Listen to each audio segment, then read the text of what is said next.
की वैष्णवे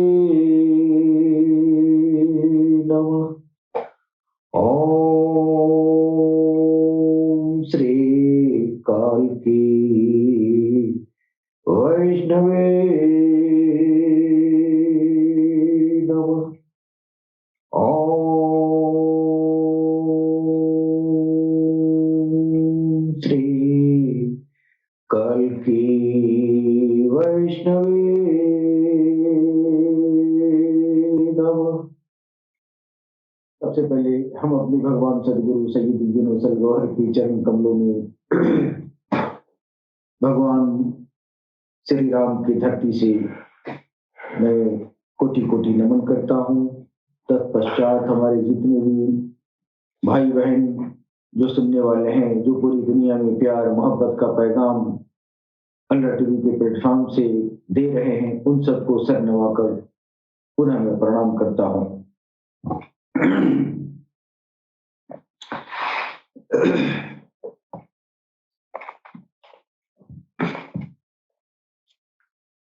वो ऋग्वेद जहाँ पढ़ रहे थे मुझे थोड़ा पानी मेरा डाल दीजिएगा।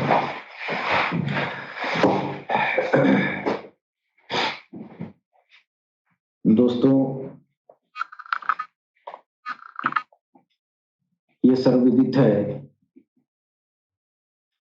कि आज पूरी दुनिया में नफरतों का बाजार बहुत गर्म है। चारों तरफ हर कौम के लोग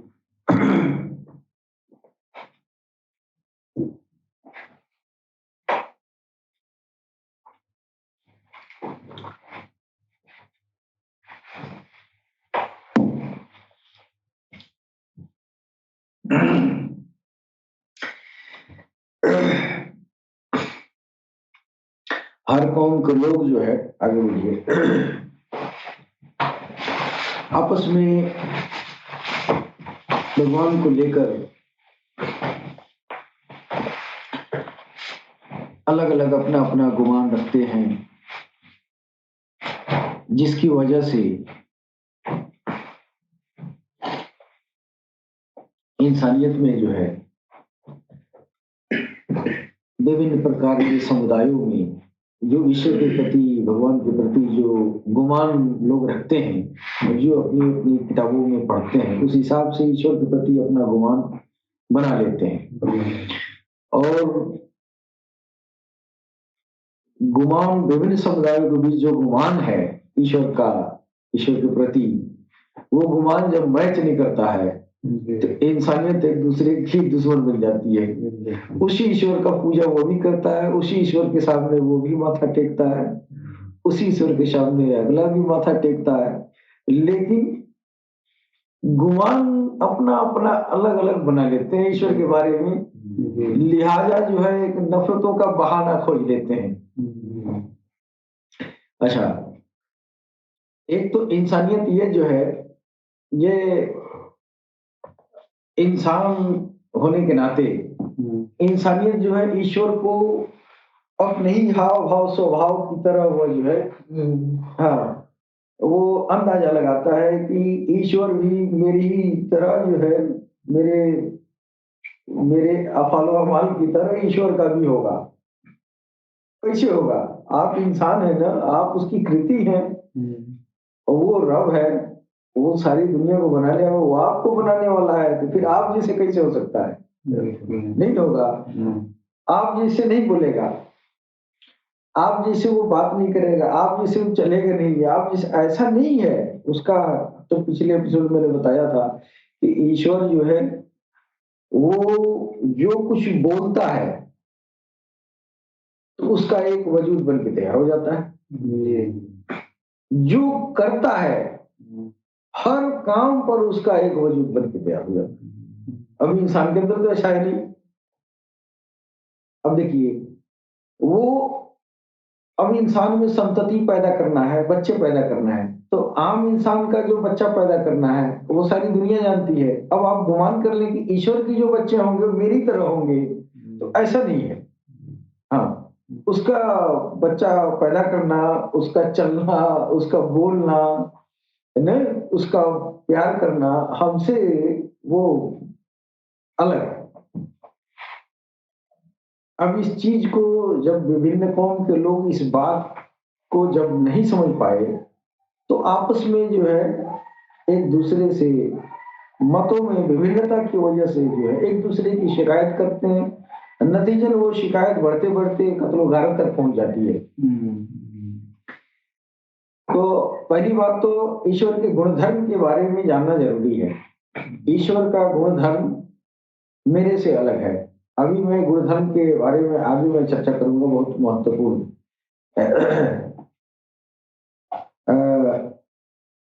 ईश्वर के गुण धर्म के आधार पर जो ईश्वर का वजूद जो तैयार होता है, उस वजूद का भी एक नाम होता है, और उस नाम के भजन से भी वह जो है ज्योति पैदा होती है, और उस ज्योति से मनुष्य का कल्याण होता है कि नहीं?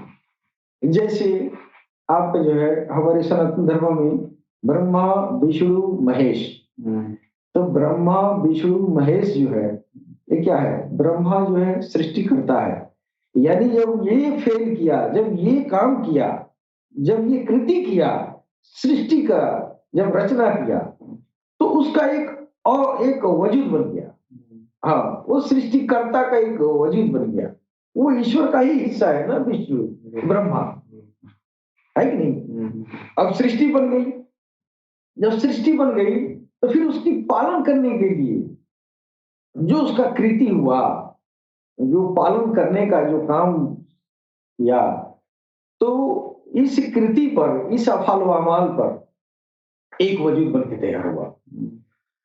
वो वजूद क्या है? वो उसको विष्णु कहा गया, है कि नहीं? और एक ये संहारक, एक जो है उसकी जो है एक क्रियाकलाप है, एक फेल है, एक अफालो अमाल, और है संहार करने वाला, यानी कहर लाने वाला। ये भी उसका गुण धर्म है ईश्वर का। उसको जो है हमारे सनातन धर्म में महेश कहा गया या रुद्र कहा गया, रुद्र के रूप में। अब हम ब्रह्मा की पूजा करें, विष्णु की पूजा करें या रुद्र की पूजा करें, हम तो पूजा ईश्वर की ही कर रहे हैं ना। लिहाजा जो भी है, जो भी नाम ईश्वर के परिप्रेक्ष्य में लिया जाता है, दरअसल वो जो है वो सब ईश्वर ही है। हम उसी ईश्वर के सामने हम सर झुकाते हैं। अब ये रहा कि अब हम तो जब ये ब्रह्मा और विष्णु महेश के, जब ये चीज जब तक हमको ये मालूम नहीं था कि उसके हर अफल अमाल पर एक वजूद बन के तैयार होता है, एक आकृति बन के तैयार होती है। अब उस आकृति को जब तक आध्यात्मिक इल्म नहीं आएगा, वो ज्ञान नहीं आएगा, तो हम उस वहां तक पहुंच नहीं पाएंगे, है कि नहीं? लिहाजा उसके कृतियों को ही, उसके कृति स्वरूप जो कृति का जो स्वरूप बना, है कि नहीं, उसकी पूजा करने लगे। अब ईश्वर को जब किसी ने नहीं देखा, तो अपना तरह तरह की मूर्तियां, तरह तरह के मुजस्मे बना लिए गए, है कि नहीं? ये स्टार्टिंग सनातन धर्म हमारा अध्यात्म का स्टार्टिंग शुरू का अभी तरुण अवस्था थी। हाँ, ऐसा नहीं कि सनातन धर्म में आध्यात्मिकता की उरूज है। अगर ऐसा अगर आप मानते हैं तो फिर आपका अपना व्यक्तिगत विचार है, लेकिन ये मैंने जो अपने सदगुरु से जो अध्यात्म ज्ञान प्राप्त किया है, उस ज्ञान की रोशनी में हमको लगता है कि प्रकृति का ये जो है उत्तर क्रमशः क्रमवार विकास होता रहा है। इंसान धरती आसमान जब से बना तब से यहाँ विकास काम हो रहा है, हर क्षेत्र में विकास कार्य हो रहा है। क्या भगवान अपने क्षेत्र में विकास कार्य नहीं किया होगा? बिल्कुल। तो जिस समय ईश्वर ने धरती पर भेजा, उसके बाद से ईश्वर की तलाश, यहाँ प्राणी जो है अपने रब की तलाश करनी शुरू कर दी ना। जब तलाश करनी शुरू कर दी, उस समय जो है ईश्वर वो अपनी तक पहुंचने का वो ज्ञान जो है वहां से शुरुआत किया। एकाएक सारा ज्ञान उसी समय नहीं दे दिया, यानी अपने बारे में अपने बारे में सारा ज्ञान एक ही बार सनातन दौर में नहीं झोंक दिया। हाँ, वो भी क्रमशः विकास हुआ है कि नहीं? क्रमशः विकास, जैसे प्रकृति में आज आज आप इतिहास उठा के देखिए, 2000 साल पहले जो सभ्यता थी और आज के डेट में कितना अंतर है। बहुत अंतर है ना। क्या भगवान हमसे पीछे होगा? नहीं। अच्छा, एक तरफ भगवान ईश्वर को सब लोग कहते हैं वो अनंत है। जब अनंत है तो फिर वो सारा ज्ञान ले आकर रख दिया सनातन में ही, आप ये कैसे कह सकते हैं? उसकी अनंतता इतना ही है, उसकी अनंत सिर्फ सनातन है? नहीं, उसकी अनंत जो है, अनंत तो उसका अंत ही नहीं होता है। लेकिन उरूज कहा जा सकता है, नहीं, सबसे शीर्षस्थ, उस ज्ञान का सबसे शीर्षस्थ भाग, यानी तरुण अवस्था सनातन था और शीर्षस्थ अवस्था इस्लाम के रूप में आया। दरअसल इस्लाम सनातन का एडवांस स्वरूप है, यानी स्पिरिचुअल साइंस का जो तरुण अवस्था, आविष्कारक अवस्था, वो जो है सनातन है, और उसकी एडवांस अवस्था यानी वो जो है प्रगत अवस्था आप इस्लाम के रूप में मोहम्मद रसूलुल्लाह के जरिए लाया गया।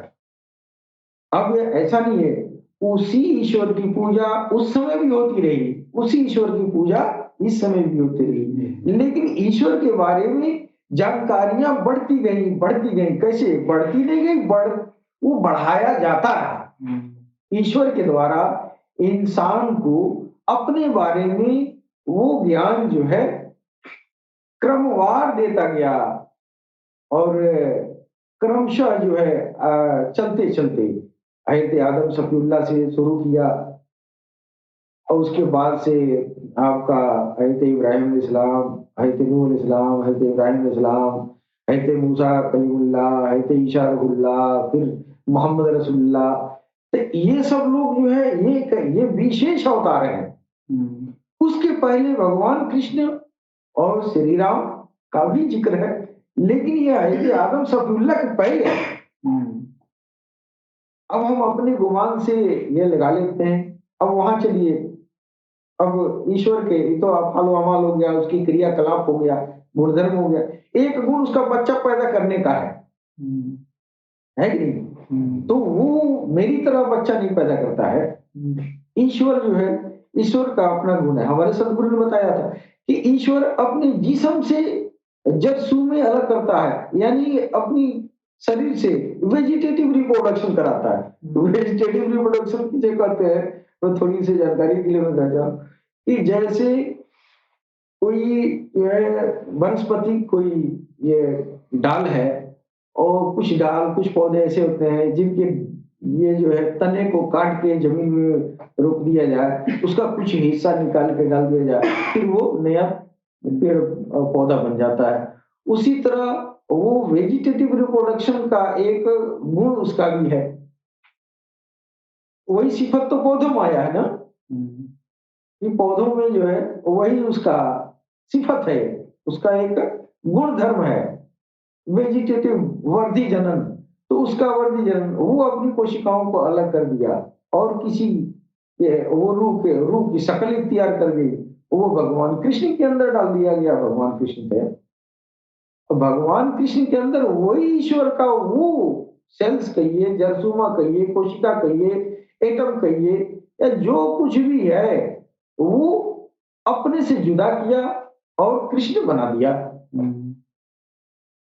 तो कृष्ण तो वही हुआ ना। अब हज़रत ईसा अलैहिस्सलाम को भी उसी तरह भगवान का, ईश्वर का बेटा कहा जाता है। तो ये वो उसका तरीका है, उस तरीके पर इस दुनिया में अवतार बना के भेज दिया, तो ईश्वर का बेटा कह दिया गया। लेकिन इसके पीछे ये दुनिया, ये राज्य, ईसा मसीह के फॉलोवर इस बात को नहीं समझ पाए, ईश्वर का बेटा कैसे, ईश्वर का बेटा कह दिया। और आपकी जुबान से कभी निकल भी गया होगा तो क्या गलत थोड़ी है। ये पैटर्न जो है, यह बात नहीं मालूम था। अब सरकार गौरशाही आए तो कहें कि वो जो है अपनी कोशिकाओं को वो अलग करके रूह अलग करता है, तो रूह की शक्ल ही तैयार कर जाती है। अब वो रूह जो है कि जिसमें डाल देगा, बस अपना ही सारा गुण धर्म उसमें चला जाएगा। भगवान कृष्ण के अंदर डाला, सारा गुण धर्म उसमें आ गया। ईसा मसीह के अंदर डाला, ईसा मसीह के अंदर वो खुद जो है वो सारा गुण धर्म के अंदर आ गया। मरीजों के देह पर हाथ रखते थे, मरीज ठीक हो जाते थे। कितने मुर्दों को उन्होंने जिंदा किया। ये सब जो है करामात कहाँ से आई? वो उसी की उसकी मौजूदगी की वजह से आई। तो वो उसकी कोई हिस्सा इसमें आ गया है। हाँ। अब वो अता करने का, अब वो अनंत है तो अताई भी अनंत होगी ना उसकी। हम एक ही बात पे तकिया करके बढ़ जाए कि हिंदू में ये लिखा है, मुसलमान ये लिखा है, तो अल्लाह इतना ही तक थोड़ी होगा। भाई अल्लाह की अब कुरान तो मान लीजिए, कुरान आपकी कुरान तो बहुत बड़ी किताब है, बहुत सम्मानजनक है, ठीक है, अल्लाह से तो बड़ा है नहीं, अल्लाह से तो बड़ा हुई गीता, पुराण, कुरान जो भी किताबें हैं, किताबें ईश्वर से बड़ी नहीं हो सकती हैं। इसलिए ईश्वर को किताबों में नहीं बांधा जाए। अब किताबों में, अब आप ज्ञान किताबों से हासिल करेंगे, लेकिन ईश्वर ने जिनके अंदर वो अपना वो जरसूमा डाला, जिसको अपना बेटा कहलवाया, वो किताबों से भी ऊपर होगा ना। इसके अंदर ईश्वर है। वो जो किताब लिखा है, वो किताब में जितना लिखा उतना ही आप पढ़ेंगे, लेकिन उसके अंदर जो चीज है वो किताबों से अफजल वो है कि नहीं? अब देखिए, किताब, अब मानिए हमारा वेद है, वेद किताब है। अब ये किताब जो है मान्य बहुत ही सम्मानजनक है, लेकिन वेदों में वर्णित जो देवताओं का मकाम है, जो देवता है, तो किताब से अफजल देवता है। और उस देवता से अफजल, उसके अंदर वो जिसकी वजह से देवता बना है, ईश्वरत्व तो उसके अंदर आ गया, ईश्वर का गुण आ गया है। फिर उससे बड़ा हुआ ना ईश्वर।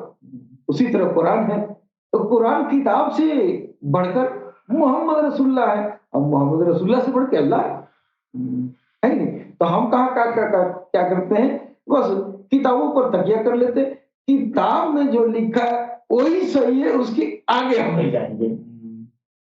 अब ये झगड़ा का जोड़ यहाँ है। अब वेद पढ़ने वाले कहेंगे वेद में लिखा है बस ईश्वर की पराकाष्ठा उतना ही है, पीछे उतना ही है। यही से जो है डिस्टर्ब होता है।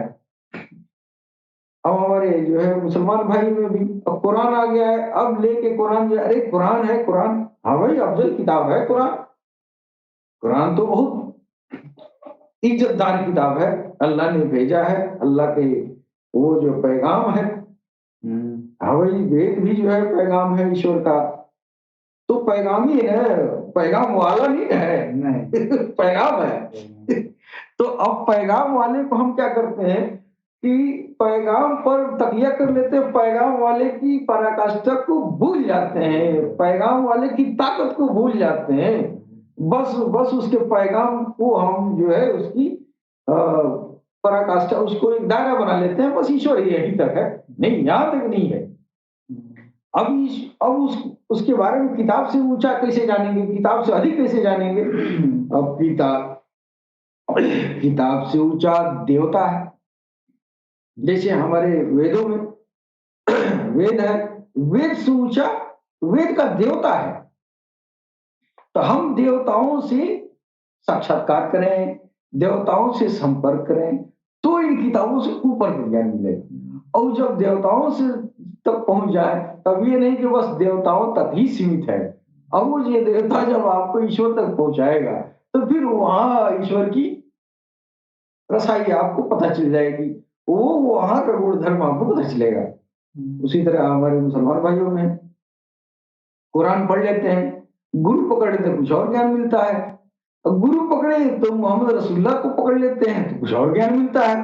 अब मोहम्मद रसूलुल्लाह को जब पकड़ लेते हैं तो वो ईश्वर से मिला देते हैं, अल्लाह से मिला देते हैं, तो वहां जाके कुछ और ज्ञान हो जाता है। लिहाजा कोई भी दीन धर्म का इंसान जो है अपने किताबों तक ही अपने को महदूद न रखे, अपना दायरा न बना ले कि हम जो किताब में है ईश्वर की पराकाष्ठा यही तक है, ऐसा हो ही नहीं सकता। ईश्वर अनंत है, अनंत रहेगा, और हमारी बुद्धि जब तक उसके सामने नहीं जाती है तब तक ये खोजती रहेगी, है कि नहीं? तो एक और मुद्दा हमारे समाज में ज्वलंत मुद्दा है कि हमारे मुसलमान भाई कहते हैं ये हिंदू तो ये जो है मुशरिक होते हैं, बहुदेववादी होते हैं। तो बहुदेववादी थी तो समझ में आ गया, बहुदेववादी का मतलब बहुईश्वरवादी नहीं हुआ। बहुदेववादी का मतलब एक से अधिक देवताओं को मानने वाला, पूजने वाला नहीं। बहुदेववादी अधिक देवता। अच्छा, अब मुसलमानों में देखिए, अगर हिंदू बहुदेववादी है तो देव का मतलब होता है, असल मतलब जो देवताओं की जो परिकल्पना हमारे हिंदू सनातन धर्म में, उसी तरह इस्लाम में उन्हीं चीज को फरिश्ते कहा जाता है, मलाइका कहा जाता है, कुदसी कहा जाता है, वो फरिश्तों की कैटेगरी है। उसी तरह हिंदुओं में भी देवताओं की कैटेगरी है। बात तो एक ही है यार, बेवजह का नफरत करते हैं, है कि नहीं? अच्छा, अब ईश्वर के बारे में अभी एक बात कही जाती है, तो वो तो कई बहुत भगवान पूजते हैं, बहुत ईश्वर उनके हैं, बहुत ईश्वर कैसे हैं। जितने भी सारे देवता हैं ना, वो सारे देवता जो है वो उसी ईश्वर की कृति है, उसी ईश्वर के गुण धर्म को धारण किया है ना। तो वही ईश्वर उसके अंदर है, वो धारण किया है, उसी को हम पूज रहे हैं, तो इसमें कोई बुरा नहीं है। हम तो ईश्वर के परिप्रेक्ष्य में ही उसकी पूजा कर रहे हैं, है कि नहीं? तो ये हमारे जो देवता हैं, जो वेदों में जो है, ये अग्नि, इंद्र, वायु, वरुण, सविता, रुद्र, महेश, तो ये क्या है? ये सब ईश्वर की सिफत है, जो गुणधर्म पर आधारित नाम रखा गया है। गुण धर्म, हरि धर्म नहीं, गुण वाला धर्म गुण धर्म पर आधारित ये नाम रखे गए है कि नहीं? जैसे आपका इसमें सनातन धर्म में ब्रह्मा, विष्णु, महेश है, तो ये जो है ईश्वर की एक सिफत ये भी हो गई, एक सृष्टिकर्ता, एक पालन करता और एक विनाश करता। तो आप हमारे सनातन धर्म में इस तरह का उसी भगवान की जो अफाल व अमाल है उसकी हम जो है वजूद बना के और हम पूछते हैं, ये भी तरीका सही है। इसको वहदतुल वजूद कहा जाता है, यानी ईश्वर का जब आपने देखा नहीं तो फिर अंधेरे में तीर मारने से बेहतर है तो उसका एक काल्पनिक वजूद बना दिए, है कि नहीं? तो उसकी उसी की पूजा परोक्ष रूप से तो उसी का कर रहे हैं ना। अब इधर जो है हमारे इस्लाम भाई जो है दोष देते हैं, अरे बहुत भगवान है, बहुत भगवान नहीं है, जो जैसा तेरा वैसा ही मेरा है। हाँ, अब उधर जो है आप ईश्वर का, अल्लाह का नाम जो है 99 नाम कुरान में दिया गया है 99 नाम जो है कुरान में आया, अल्लाह के 99 नाम है, और वो नाम जो है सब ईश्वर के अफाल व अमाल पर आधारित है, यानी वो जो है सिफत है।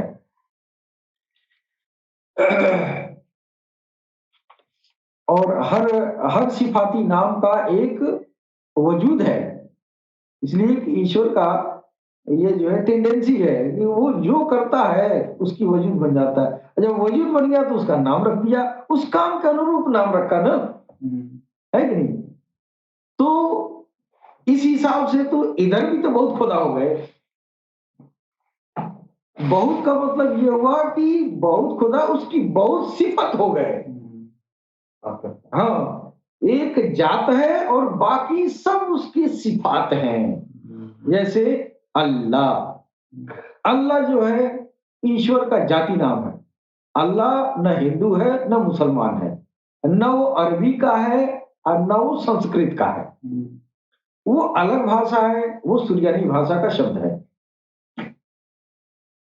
अल्लाह ईश्वर का जाति नाम है, लेकिन उसके बाद जितने उसके सिफत हुए, सारे सिफत का भी नाम उस क्रियाकलाप के अनुरूप उसका नाम रखा गया। जैसे मैं कहना चाहूंगा हुवल्लाहुल्लज़ी ला इलाहा इल्ला हुव आलिमुल गैब वश्शहादति व रहमानुर रहीम अल मलिकु अल कुद्दूसु यासु या कुद्दूसु अस्सलामु अल अमीनु अल हमीनु अल अज़ीज़ु अल जब्बारु अल मुतकब्बिरु अल खालिकु अल बारिउ अल मुसव्विरु अल गफ्फारु अल कहारु अल वहाबु अल रज़्ज़ाकु अल फत्ताहु अल अलीमु अल कावियु अल वासितु अल खावियु अल राफ़िउ अल मुइज़्ज़ु अल मुज़िल्लु अस्समीउ अल बसीरु अल हकमु अल अदलु अल लतीफु अल खबीरु अल हलीमु अल अजीमु अल गफूरु अल शकूरु अल अलियु अल कबीरु अल हफीजु अल मुक़ीतु अल हसीबु हस्बिल्लाहुल हसीबु अल दलीलु अल करीमु अर रकीबु अल मुजीबु अल वासियु अल हकीमु अल वद्दु अल मजीदु अल वाइशु अल शहीदु अल हक्कु अल वकीलु अल कवियु अल मतीनु अल वलियु अल हमीदु अल मुहसी अल मुब्दिउ अल मुईदु अल मुहय्यि अल मुमीतु अल हय्यु अल कय्यूम अल वाहिदु अल माजिदु अल अहदु अल शम्दु अल कादिरु अल मुक्तदिरु अल मुक़द्दिमु अल मुअख्खिरु अल अव्वलु वल आखिरु वल ज़ाहिरु वल बातिनु अल वाली अल मुताली अल वारु अत तवारु अल मुनीउ अल मुंतकीमु अल अफू अर रऊफ़ु मालिकिल मुल्क ज़ुल जलाली वल इकराम अर रब्बु अल मुक़सितु अल ज़ामी अल गनी अल मुती अल मानिउ अल जामिउ अल मुक़सितु अल जामिउ अल गनी अल मुगनी अल मुती अल मानिउ अल जारु अन नफीउ अन नूरु अल हादी अल वदीउ अल वारी अर रशीदु अश-शऊरू। ये क्या है कि में नाम कुरान में आया है ना, ये तो सब अल्लाह के नाम है। अब हमको असबुर कह रहे हैं तो आप कह दिए तो ये तो मुशरिक हो गया। कैसे मुशरिक हो गया? अल्लाह का ही तो नाम है, हैं? अल वारिस। अब बहुत सारे हमारे इंडिया में जो है या वारिस हक वारिस या वारिस हक वारिस कहते हैं। अच्छा ठीक है, हक वारिस एक बुजुर्ग का नाम था, है ना? लेकिन अगर आप हक वारिस कह रहे हैं तो आप उसी अल्लाह को तो कह रहे हैं ना, है कि नहीं? तो ये सब उसकी सिफत के। अब जैसे मान लीजिए कि हमारे में ये सनातन धर्म में क्या है, रुद्र देवता। तो रुद्र देवता का मतलब संहार करने वाला, ब्रह्मा विष्णु महेश है ना। तो जो संहारक का गुण है, अब इसमें जो है कुरान में उसको अल कहारू आया, अल कहारू नहीं, यानी कहर बरपाने वाला। सिफाती नाम उधर भी है, सिफाती नाम इधर भी है। सिफत का नाम, सिफत की पूजा तुमने भी किया है, सिफत की पूजा तुमने भी किया। आखिर मुसलमान भाई भी मानते हैं कि अल्लाह कहारू है, उसका नाम कहारू है, कहर ढाने वाला भी है।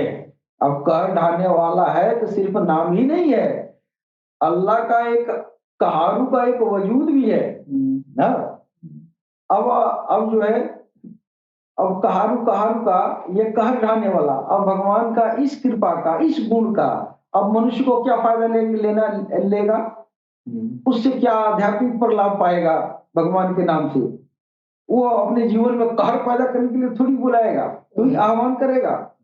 वो अपने अंदर जो आसुरी आत्मा है, नाभी आत्मा, उसको संहार करने के लिए अल कहारू जैसे नामों का, सिफाती नामों का हम जो है तकरार करेंगे, उसका भजन करेंगे, उसका संकीर्तन करेंगे, तो हमारे आध्यात्मिक प्रलाभ इस रूप में मिलेगा कि मेरे अंदर जो आसुरी शक्तियां हैं वो भस्म हो जाएंगे, उस पर कहर आ जाए। वाह, है कि नहीं? तो ये तरीका है भगवान का पूजा करने का, कि आप भगवान के भिन्न भिन्न गुणधर्म पर आधारित जो नाम है, उन नामों के सिमरन से भिन्न भिन्न प्रकार के आध्यात्मिक प्रलाभ पाए जाते हैं। तो वो काम तो इधर भी किया, वो काम इधर भी किया, दोनों आदमी तो भाई वो काम कर रहे हैं, लेकिन ना समझी की वजह से इधर वाला कह रहा है बहुत सारे खुदा पूजता है। कहाँ पूजता है बहुत सारे खुदा? उसी उसके गुण धर्म की हम जो है हम भी तारीफ कर रहे हैं, उसके गुण धर्म का जो है विरुद्ध कर रहे हैं, उसका संकीर्तन कर रहे हैं। तो उसी तरह का जो गुण धर्म है, उसी तरह का प्रलाप भी हमको मिल रहा है। है कि नहीं? तो इसी तरह जो है, अब आप एक और हम इस चर्चा करना चाहेंगे, बहुत महत्वपूर्ण एक शब्द है ओम। अब ओम शब्द को, ओम हमारे सनातन धर्म की, पता नहीं किस जमाने से लोग ओम ओम का जाप करते आए हैं, और ओम को उस पार ब्रह्म परमेश्वर की तरफ इशारा करते हैं ओम कह के। और ओम जो होता है उसी अल्लाह और ईश्वर के परिप्रेक्ष्य में ओम कहा जाता है। उसी के परिप्रेक्ष्य, उसी पार ब्रह्म परमेश्वर, उसी ईश्वर, उसी अनंत ईश्वर के, भगवान के, प्रभु के परिप्रेक्ष्य में ओम शब्द कहा जाता है। अब ओम का जाप, जिस समय ये जो है इस्लाम नहीं आया था, जिस समय जो है ये ईसा मूसा नहीं आए थे, उस समय से ओम चला है ना। ये सनातन धर्म हमारे ये जो है 6500 साल, 7000 साल पहले आदम सफीउल्लाह का आना हुआ, उसके पहले सनातन धर्म है ना, उस जमाने से ओम कहा जा रहा है ना। तो ओम का मतलब जो है, अब आप जिस भी भाषा में ओम कहा गया, उसी ओम, ओम में देखिए कितनी बड़ी ओम की प्रकाष्ठा है। ओ म, ओ और म दो तरह का हुरूफ है, दो तरह के अक्षर हैं। अरबी वाले हुरूफ कहते हैं, उर्दू अरबी वाले। सनातन धर्म में अक्षर कहते हैं, है कि नहीं? तो अ से, अ जो हुरूफ है, अ से अल्लाह भी हो सकता है, और म एक मीम है, मीम में, मीम से मोहम्मद भी हो सकता है कि नहीं? तो ये भी तो हो सकता है कि इसी और अल्लाह और मोहम्मद का मजमुआ हो ओम, ये भी तो हो सकता है। तो थोड़ी देर के लिए ओम वाले क्यों नहीं सोचते हैं? अब ओम, अब थोड़ी देर के लिए आप कहेंगे कि ओम जो है, ये मोहम्मद को आप कहां से लिया दीजिए ओम में, ओम में मोहम्मद कहां से आ गया? तो मोहम्मद के बारे में आप बाद में जब आपका आना हुआ तो मोहम्मद का भेद खुला, उसके पहले सनातन में भी खुला था। सनातन इस्लाम के आने से पहले मोहम्मद का ये जो है जिक्र हुआ था। मोहम्मद एक ऐसा विशिष्ट इंसान इस धरती पर आए, जैसे विशिष्ट कृष्ण थे, जैसे विशिष्ट जो है ईसा मसीह थे, जैसे विशिष्ट जो है इब्राहिम अलैहिस्सलाम थे, ईसा मूसा थे। तो उसमें सबसे विशिष्टतम पुरुष बन के आप जो है मोहम्मद के रूप में आए। अब यहाँ तो आ रहे हैं 5000 साल पहले, सनातन धर्म किताब ये ऐलान कर रही है, क्या ऐलान कर रही है कि ये जो है भविष्य पुराण में आया है कि एक दूसरे देश से एक आचार्य अपने मित्र के साथ आएंगे, उनका नाम मोहम्मद होगा, वो रेगिस्तानी क्षेत्र में होंगे। कहीं न कहीं वैदिक ऋषियों को इस बात का पता थी ना कि एक मोहम्मद नाम की हस्ती है। क्या पता ओम में उसी मोहम्मद की जिक्र किया गया हो, ये भी तो हो सकता है। तो थोड़ी देर के लिए आप नफरतों को हटा दें दिल से, तो आप जो इधर रसूल अल्लाह, अल्लाह और मोहम्मद, मोहम्मद और अल्लाह, जो इधर जो है संकीर्तन किया जाता है या भक्ति की जाती है या मोहब्बत की जाती है, जो भी हो, वो चीज तो इधर भी है, ओम में भी है। क्या पता वही चीज हो ओम में। तो थोड़ी देर के लिए आदमी को जो है सोच लेना चाहिए कि हम ओम ओम कह के और अल्लाह और मोहम्मद को इधर जो है हम उनकी बुराई कर रहे हैं, और उसी अल्लाह और मोहम्मद का कहीं वो अलिफ और मीम मेरे ओम में हो, मेरे ओम में अलिफ मीम हो, वही अलिफ मीम हो, तब तो हम इधर भजन करके उधर भजन करें, उधर गरियाए, तब तो आप आध्यात्मिक प्रलाप पा चुके ना। तो आध्यात्मिक प्रलाप पाने के लिए दिल को साफ करना पड़ता है ना? तो ओम में अलिफ और मीम दोनों हो सकता है। ये इस बात का नहीं, कुछ तो अंदर डर होना चाहिए कि यही ओम का जलवा इधर तो आ गया, इधर में आ गया, इधर तो आ गया है। अब कहीं वही हो तब तो हम फेल हैं, तब तो हम एकदम गए, अगर वही हो, ओम में अलिफ और मीम अगर हो, अल्लाह और मोहम्मद अगर हो, तो अब तो हम उसको इधर दरिया के उधर खसारे ऊपर जाएंगे, कितना घाटा में पड़ेंगे। इतना सा घमंड, तकब्बुर, इतना सा घमंड, हम मोहम्मद और अल्लाह को नहीं मानते हैं, हम ओम ओम करते हैं।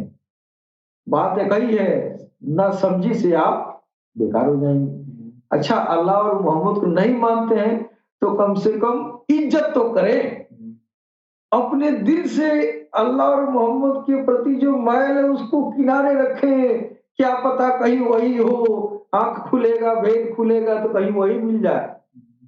अरे वो मिलेगा तब तो खूब पछताएंगे, दरिया रहेंगे तो नहीं। बिल्कुल। और इधर वाले हमारे जो मुसलमान भाई हैं, इनको भी जो है ओम से बड़ी चिढ़ है। ओम से बड़ी चिढ़ है, कहीं ओम आपका अल्लाह और मोहम्मद ही तो न हो। कहीं ऐसा तो ना हो कि वही ओम हमारा अल्लाह और मोहम्मद है, तो तुम ओम को गरिया के तुम कहाँ जाओगे? तुम कहाँ जाओगे? इधर तो तुम्हारे अंदर तो फंसा हुआ है, ओम कहते हैं सब, ओम कहते हैं सब। ओम क्या, तुम ओम समझ रहा है, तुमको पता नहीं अलिफ और मीम उधर भी है। जिस अलिफ और मीम का निजाम ही पूरा तुम्हारे इस्लाम है, वो सब ओम में है। लिहाजा हम दोनों कौम से ये जो है विनम्र हम ये प्रार्थना करेंगे कि एक दूसरे के रब का जो नाम है अलग न समझे, सब एक ही है। हाँ, अब हमारे ऋषियों ने जो देवताओं को जो जन्म दिया है, ये जन्म देना हालांकि नहीं कहा जाएगा, लेकिन किताबों में ऐसा लिखा भी है। जन्म देना भी लिखा है, ये ऋग्वेद मनोज पब्लिकेशन का एक मेरे हाथ में है, इसमें लिखा है वैदिक देवताओं का जन्म प्रकृति के मध्य से हुआ। अब समझ आइए कि अब आपने जो नाम रखा है, जन्म देना का मतलब ये नहीं हुआ कि आपने पैदा किया है देवताओं को, आपने उसके गुण धर्म पर आधारित आपने नामांकरण कर दिया, इसका मतलब ये जन्म देना हुआ।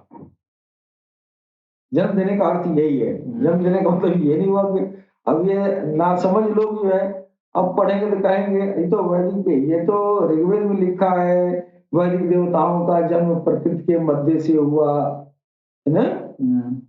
तो प्रकृति से मध्य का मतलब ये कि जो उस समय जो रिसर्च कर रहे थे ईश्वर के बारे में, ईश्वर की प्राप्ति में लगे हुए थे, उन लोगों ने प्रकृति के मध्य से, प्रकृति के मध्य में ईश्वर का जलवा देखा। ईश्वर का जलवा देखा, उस जलवे के आगे इन्होंने सर रख दिया। क्यों? वो रब का जलवा है, जैसे आग है, पानी है, हवा है। तो इन सब चीजों को जो है तरह तरह का नाम भी रखा गया, वायु, सविता, वरुण, रुद्र, इंद्र आदि आदि नामों से जाना गया। ये सब इसी प्रकृति के मध्य से इन ये ईश्वर के अल्लाह के जलवे को देख के और उसका नामांकन करके उसी नाम के अनुरूप, उसी नाम के जरिए ईश्वर तक पहुंचने का प्रयास किया गया। धीरे धीरे अध्यात्म में उत्तरोत्तर विकास हुआ। ईश्वर की तरफ से यहाँ एक अत्यंत सभ्य पुरुष को भेजा गया। अत्यंत सभ्य का मतलब कि आध्यात्मिक सभ्यता थी, यानी अध्यात्म की एक सिलसिलेवार एक ज्ञान वो ईश्वर ने भेजा। इसलिए कि इंसान, ईश्वर जानता है कि इंसान अटकलें लगाते रहेगा ना, मेरी सिफत तक पहुंच पाएगा, मेरा जो जो जलवे है इन जलवों तक जो है उसकी रसाई होगी। ईश्वर अपनी जात तक लाना चाहता था ना, इसलिए आपको स्पिरिचुअल ज्ञान सिलसिलेवार मुरसलीनों, नबियों, अवतारों के जरिए देना शुरू किया। एक आएक ज्ञान उरूज नहीं उतरा, इसलिए कि अब आप ये प्रकृति का नियम है, ये नियम है कि धीरे धीरे नीचे से ऊपर की तरफ बढ़ा जाता है ना, ऊपर से नीचे की तरफ नहीं, धीरे धीरे उत्तर उत्तर विकास होता है। तो आध्यात्मिक इल्म का भी धीरे धीरे विकास हुआ। तो उसी विकास के दौरान जो है अब यहाँ जो आखिरी धर्म आके जो ठहरा, ये जो है ईश्वर की जाति दर्शन का। उधर जो है सनातन में सिफत की पूजा हो रही है, सिफत तक लोग पहुंच रहे हैं। वो सिफत जब ईश्वर को पाया तो वो सिफत उसके अंदर आ गया, है कि नहीं? जैसे वरुण देव है ने, ये वरुण देव कौन है? हाँ, पानी के देवता है ना। अब इधर जो है ये क्या है, ये मुसलमानों में कहा जाता है ये पानी बरसाने वाला अलग फरिश्ता है? ये आंधी चलाने वाला अलग फरिश्ता है। वो ईश्वर का उसके अंदर वो सिफत डाला गया है, वो पावर ईश्वर का है, ईश्वर ने दिया है, उसका नहीं है, वो दिया गया है ना। तो वो जो है उस देवता को इधर जो है उसके जलवा समझ के उसकी पूजा होती रही। अच्छा ठीक है, पूजा करते तो क्या गुनाह किया? ईश्वर के ही परिप्रेक्ष्य में तो किया, ईश्वर की ही ताकत समझ तो किया है। क्या आग पानी हवा ये सब प्रकृति प्रदत्त चीज है, ये हाथ से नहीं बनाया सकता है, ये इंसान के बस की बात नहीं है, ये हो न हो ये ईश्वर का जलवा है, लिहाजा पूजा। अच्छा किया, कोई बुरा तो है नहीं। तो ये जो है वैदिक देवताओं का जन्म जो है प्रकृति के मध्य से हुआ। प्रकृति के दिव्य पदार्थों ने वैदिक ऋषियों के मन में जिस जिज्ञासा भाव को जन्म दिया, उसी ने अनेक देवताओं को जन्म दिया। ये देवता पुरुष रूप में ही स्थापित किए गए थे। इस प्रकार वैदिक देवताओं का चौथा स्वरूप उनका मानवोचित स्वरूप है। अब देखिए, अब जो इमेजिनेशन किया गया उन देवताओं का तो सब पुरुषोचित लक्षण पर आधारित था। हाँ, अब ये वायु देवता है ना, अग्नि देवता है, तो वायु देवता अग्नि देवता को पुरुषोचित माना गया, स्त्रीयोचित नहीं माना गया।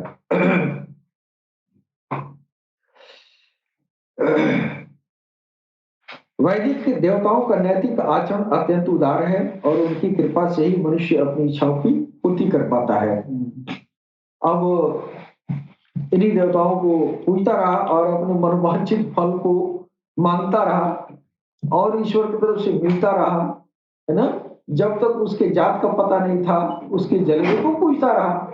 मिला तो ईश्वर की तरफ से, लेकिन ये समझा वो जलवे की तरफ से आ रहा है और आता भी है, जलवा उसी का है ना, उसी की तरफ से मिला है।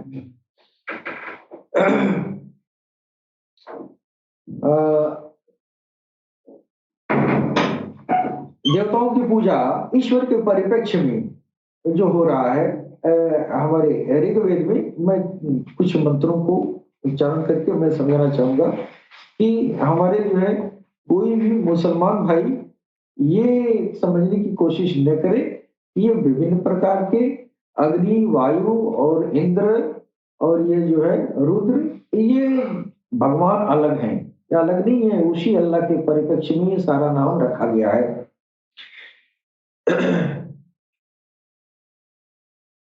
हमारा जो है ऋग्वेद में पहला मंत्र है ओम अग्निमीले पुरोहितम यज्ञस्य देवमृतिव्यजम होतारम रत्नधातमम।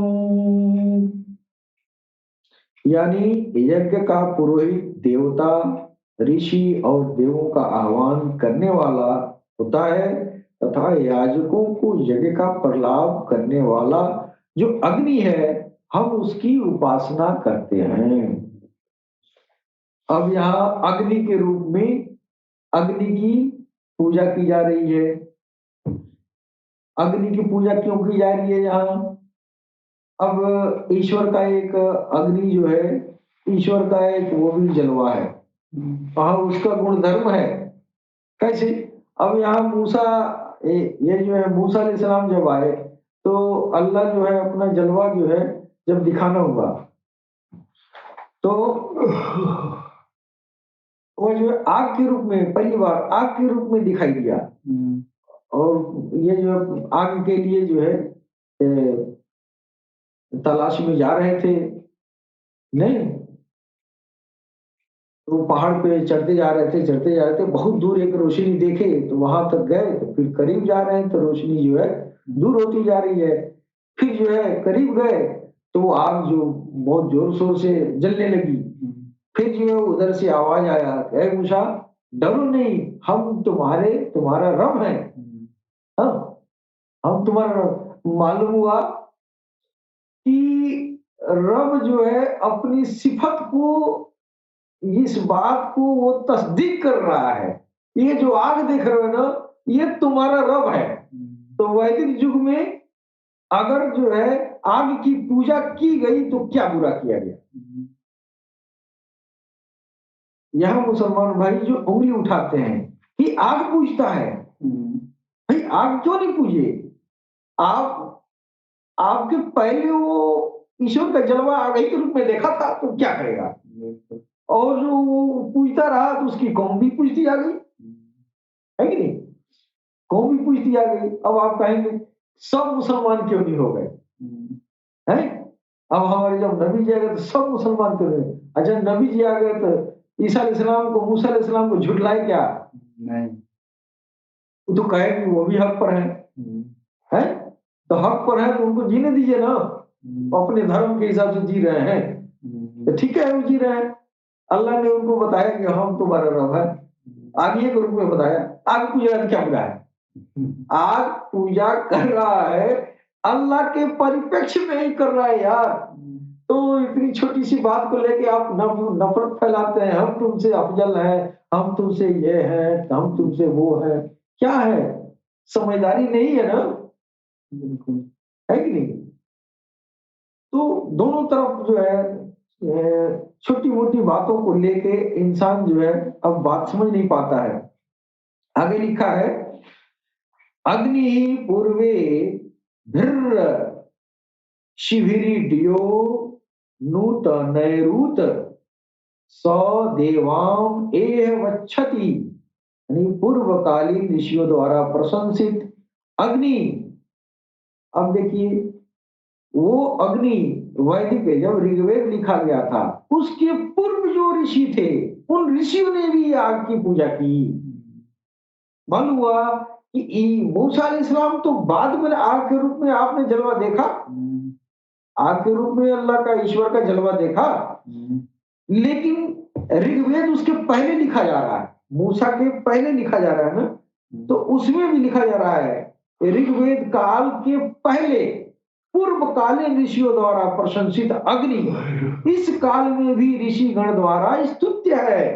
यानी जो आपकी पूजा ऋग्वैदिक काल के पहले वाले ऋषि जो करते थे फिर उसी आग की स्तुति इस दौर के ऋग्वैदिक काल के ऋषियों द्वारा भी किया जा रहा है। और वही आग वही ईश्वर का जलवा यहाँ भी स्तुत्य है, यानी पूजा के काबिल है। वो अग्नि इस यज्ञ में देवताओं को आह्वानित करे। आगे लिखा अग्निना रई मश्वनत पोषमेव दिवे दिवे यशंच वीरवत्तमम, यानी धन और यश प्रदान करने वाला अग्नि मनुष्यों को प्रतिदिन पुत्र पौत्रादि तथा वीरत्व प्रदान करने वाला है। अब आप जो है इधर अल्लाह के सामने आप हाथ फैला के मांगते हैं, ऐ अल्लाह हमको धन यश कीर्ति हमको प्रदान करो। जिस समय जो है लोगों को जब दीन का सिलसिला नहीं चला था, जिस समय अध्यात्म तरुण अवस्था में था, उस समय जो है लोग दुनिया को अल्लाह ने अपना जाति नाम अता नहीं किया था, तो उस समय अग्नि कहता था ना अग्नि से मांगता था, तो जैसे आप मांगते हैं उसी तरह वैदिक युग में भी आग का जो है, आग को धन और यश प्रदान करने वाला कहा जाता था। तो उस समय के ऋषि कह रहे हैं, प्रतिदिन पुत्र पौत्रादि तथा वीरत्व प्रदान करने वाला हे अग्नि, तू हमको यह धन और यश प्रदान कर। ये ईश्वर के परिप्रेक्ष्य में ही कहा जा रहा है, इसमें कहीं कोई शक नहीं है। ऐसा नहीं कि मेरा खुदा अलग है, तेरा खुदा अलग है। ऐसा नहीं कि तेरे एक खुदा है, मेरे 8 खुदा है। खुदा सबका एक ही है, जलवे जुदा जुदा है कि नहीं? आगे लिखा, अग्नेयम यज्ञमध्वरं विश्वतः परिभूरसि स ईद देवेषु गच्छति। यानी सबका रक्षण करने में समर्थ हे अग्नि, यानी हे आग देवता, यानी हे अल्लाह के जलवा। अगर परोक्ष रूप से कहा जाए है तो अल्लाह के जलवा कहा जाए। हे अल्लाह के जलवा, अग्नि के रूप में तू सबका रक्षा करने वाला है। स्वर्ग में रहने वाले देवगण को तू जिस यज्ञ द्वारा तृप्त करता है, विघ्न रहित उस यज्ञ को तू सभी ओर से आवृत किए रहता है। यानी ईश्वर का यह जलवा जो अग्नि के रूप में है, यह जो है सारे देवताओं को भी विघ्न रहित करके न आवृत किए रहता है, यानी अपनी छत्र छाया में किए रहता है।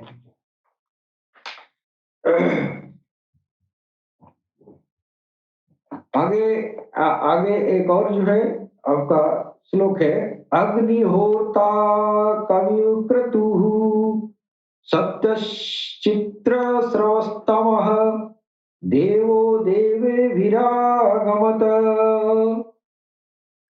इस यज्ञ में देवताओं के साथ आगमन करने वाले हे अग्नि, तू हवि प्रदान करने वाला, ज्ञान और कार्य की संयुक्त शक्ति का प्रेरक, सत्य रूप तथा विलक्षण स्वरूप से युक्त है। जाहिर है ईश्वर का जलवा है तो यह सत्य रूप है और विलक्षण रूप है। हम अलग भगवान नहीं पूज रहे हैं, हम अलग भगवान का जलवा पूज रहे हैं। हाँ, मिथ्यारोपण एक धर्म वाले दूसरे धर्म वाले को करते हैं। जानकारी यह जो है लोग नहीं रखते हैं, अपनी किताबों को जो है किसी पारंगत गुरु के देख रेख में नहीं पढ़ते हैं, लिहाजा उसका अर्थ का अनर्थ करके और दुनिया में झगड़ा पैदा करने का बहाना खोजते रहते हैं।